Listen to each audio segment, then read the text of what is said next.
Hello dear friends, welcome to the new day of Mindful Art Journaling program. And the prompt for today is the very special creature, spider.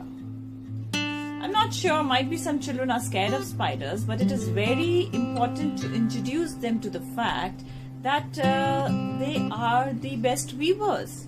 They are so much skilled in their art of weaving that they can create very complex structures and with lots and lots of patience. So it's a wonderful exercise for you and for your child to do it together to create some webs. And at the same time, make them understand that sometimes we create certain things on our own which can be harmful for us. So like compare them with the fear of perfectionism, compare them with the fear of earning good grades or something like that, by which that fear grips them and takes away all their happiness and joy. They become more strong. So indirectly convey them this message and at the same time enjoy doing this activity of creating the beautiful web-like structures. Enjoy coloring them